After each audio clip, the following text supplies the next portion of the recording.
제가 직관적 식사 영상을 진짜 많이 찍었는데 3년차 직관적 식사로서 제가 느끼는 장점이랑 단점을 하나하나 말씀해드리면 어떨까. 지금 막 직관적 식사를 시작하시는 분들에게는 이런 장점이 있고 이런 단점이 있으니 내가 선택을 해서 결정을 해야겠다, 도움이 될 수 있을 것 같고, 지금 쭉 직관적 식사를 하고 계셨지만 그래도 많이 힘드신 분들은 이거를 들으면서 어떤 면에서는 용기를 얻으실 수 있을 것 같아요. 안녕하세요. 헬로 에블바디, 헬로 에블바디의 헬스 앤 라이프 코치 점윤입니다. 헬로 에블바디는 24시간이 체중이나 몸무게, 칼로리, 운동 강박으로 돌아가신 분들께 직관적 식사랑 탈다이어트 개념을 알려드려서 어떻게 해야지 일상생활로 다시 안전하게 복귀할 수 있는지를 알려드리는 코칭 회사예요. 일단 직관적 식사가 어느 점이 좋고 어느 점이 별로였는지를 말씀을 드리기 전에, 직관적 식사가 뭔지 모르시는 분들은 이 영상을 참고해서 봐주시길 바랍니다. 말투가 왜 이러죠? 어쨌든 이 영상을 참고해 주시길 바래요. 왜냐면 제가 여기서 말을 하려고 했는데 안 그래도 긴 영상이 너무 길어질 것 같아서 차라리 전에 찍었던 더 잘 정리된 영상을 보고 오시는 거를 추천을 해드리고요.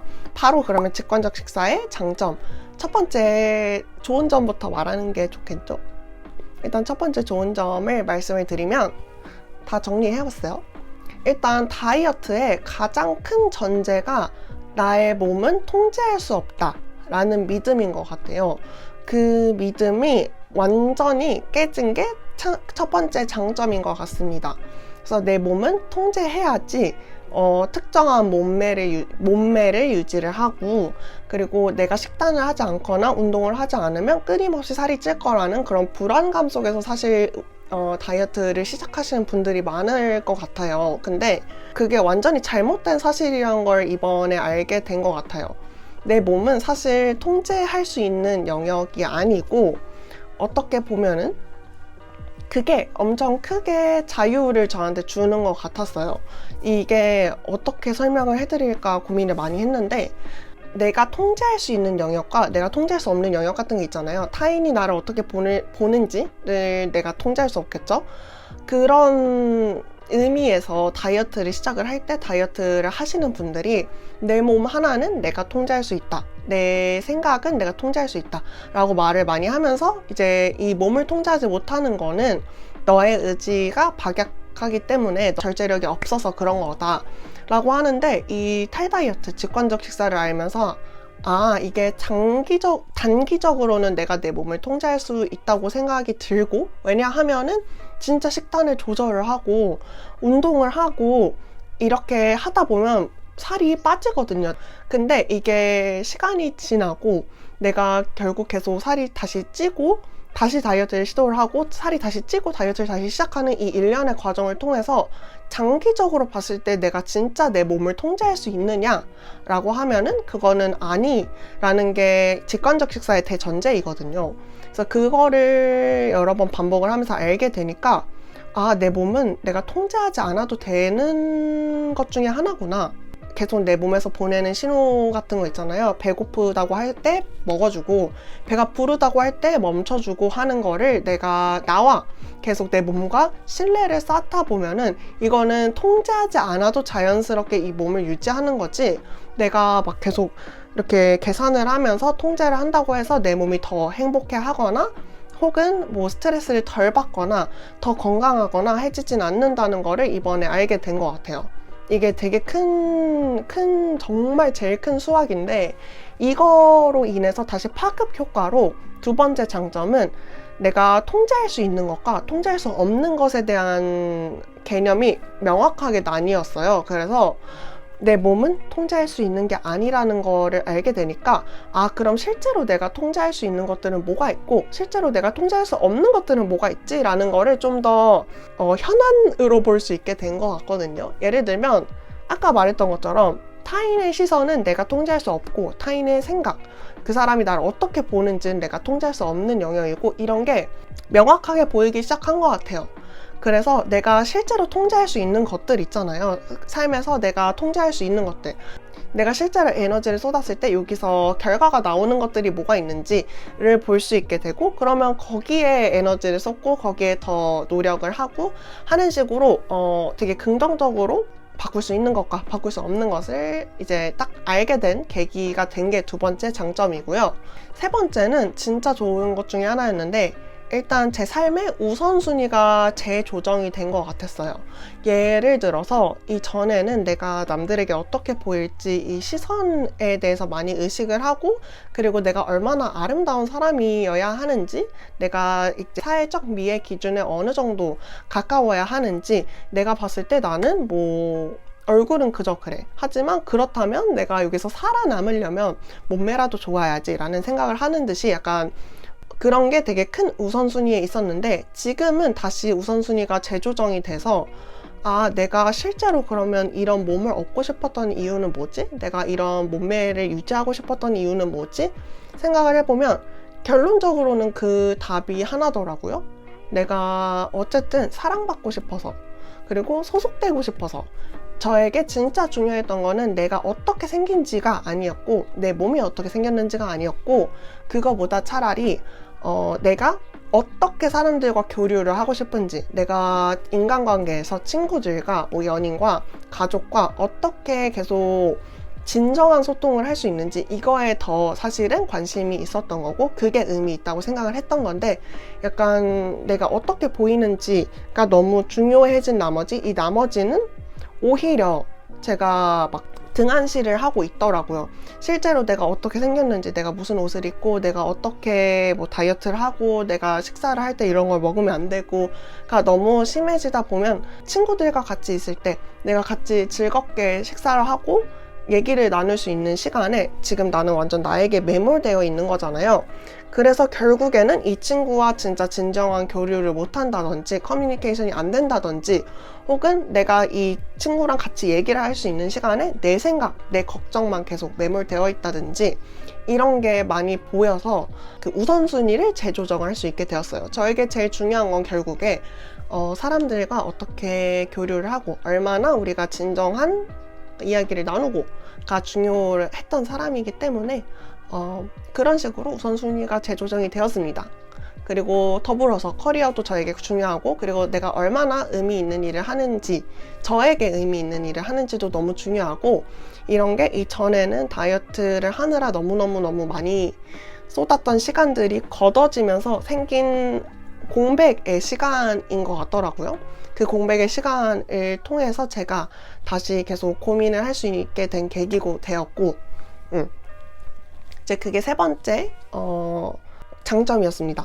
그리고 네 번째는 저에 대한 이해 해상도가 되게 높아졌는데요. 이게 어떤 뜻이냐 하면은, 내가 나를 볼 때 원래는 280p로 보였던 게 지금 약간 1080p로 보이는 느낌이 들어요. 그래서 나에 대한 깊은 이해가 생기는 게 정말 순전히 저는 직관적 식사를 한 이후에 얻게 된 너무 좋은 장점 중에 하나라고 생각을 하는데, 이전에는 내가 왜 이런 행동을 하고, 내가 왜 슬플 때 계속 떡볶이를 먹고, 왜 내가 굉장히 괴로울 때 짜고 매운 자극적인 음식을 찾고, 그리고 그랬는지 진짜 몰랐거든요. 그리고 내가 심지어는 슬픈지도 몰랐어. 내가 우울한지도 몰랐고 그랬는데, 지금에서야 직관적 식사를 하고 내가 감정적으로 식사를 하고, 그리고 감정적으로 음식을 대한다는 걸 알게 된 이후에는 내가 이런 이유 때문에 계속 식사를 이렇게 했구나, 내가 배가 불러도 멈추지 못했구나, 배가 고파도 먹어주지 않았구나를 알게 되어서 나에 대한 이해가 굉장히 높아졌고요. 다 지금까지 말한 게 거의 멘탈 헬스에 관련된 것 같아요. 조금 와닿는 실생활의 얘기를 해드리자면, 다섯 번째로는 제가 운동을 원래 되게 좋아하던 아이였는데, 보통 체육 시간도 되게 좋아했어요. 항상 기다리는 게 체육 시간이었는데 잘하진 못해도. 그랬는데 성인이 되고 내가 운동과 다이어트를 결부시키면서 운동이 너무너무 싫어졌거든요. 왜냐면 해야 하는 무언가니까 너무 싫어졌었는데, 이게 다시 걷어지면서 내 몸이 진짜 좋아하는 움직임이 뭔지를 찾고, 그런 게 결국에 직관적 식사의 과정 중에 하나였거든요. 그러면서 아, 내가 진짜 원하는 건 이런 거구나, 내가 운동을 하면서 움직이면서 즐거움을 느끼는 거는 이런 거였구나 하는 거를 알게 되어서 진짜 말 그대로 즐거운 운동을 즐기면서 할 수 있게 된 것 같아요. 그게 저에게는 되게 큰 변화였습니다. 그리고 생각을 해보면 전보다 훨씬 더 균형적인 식사를 할 수 있게 되었어요. 왜냐면 결국에 직관적 식사가 내 몸의 소리, 내 몸의 신호를 듣는 거기 때문에, 우리가 흔히 생각하는 직관적 식사가 되게 막 그런 거에 매몰돼 있을 수 있잖아요. 우리가 먹으면 안 되는 금지 음식, 흔히 그렇게 말하면 단 거, 뭐 초콜릿, 과자, 피자, 막 이런 떡볶이, 치킨 이런 것만 먹는다고 생각을 하지만, 그걸 먹는 거에도 사실 큰 문제가 없죠. 근데 사실 내가 내 몸의 소리를 듣고 내 몸이 어떻게 반응한지에 정말 귀 기울여서 듣다 보면 계속해서 그 음식을 먹는 게 내 몸에서 안 좋아한다는 거를 그냥 알게 돼요. 그러면서 내가 전보다 훨씬 더 채소를 많이 먹게 되고, 전보다 훨씬 더 물을 많이 마시게 되고 하는 변화가, 내가 의지를 다져가지고 그렇게 하는 게 아니라 그냥 자연스럽게 발생을 한다는 거가 장점이었던 것 같습니다. 너무 신기한 변화죠.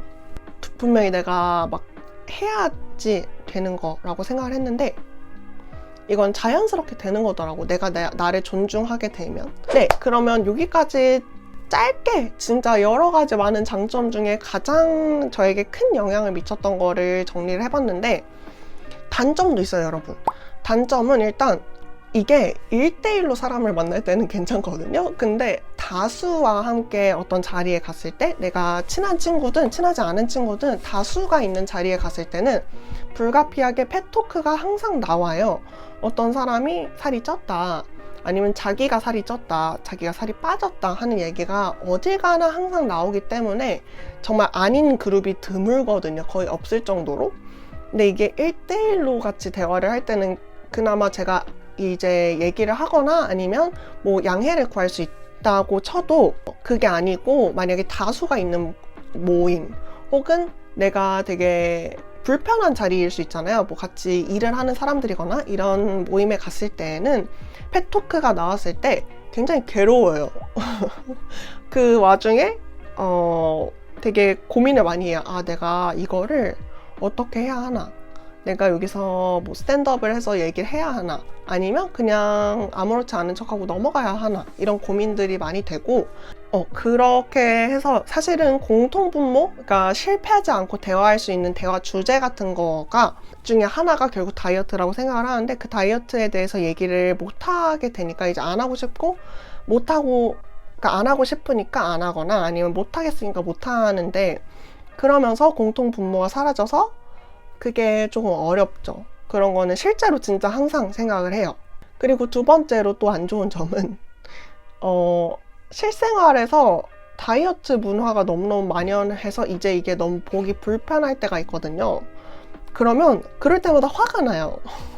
내 화가 나는 것도 에너지가 있을 때 화를 낼 수 있는 건데, 에너지가 정말 없을 때 화가 나면 그냥 힘들어요. 피곤하고 힘들고, 사람들이 날씬한 몸만 정말 아름다운 몸이라고 얘기를 하거나, 그런 영상을 보거나 그런 드라마를 보거나 아니면 그런 뭐 선전을 보거나 하면은 화가 너무 많이 나고 짜증이 나는데, 그리고 내가 어떻게 그럼 바꿀 수 있는가에 대해서 많이 고민을 하게 되고, 그리고 내가 실제로 바꿀 수 있는 사회 변화는 정말 미미하겠구나라는 생각이 들 때마다 많이 지치죠.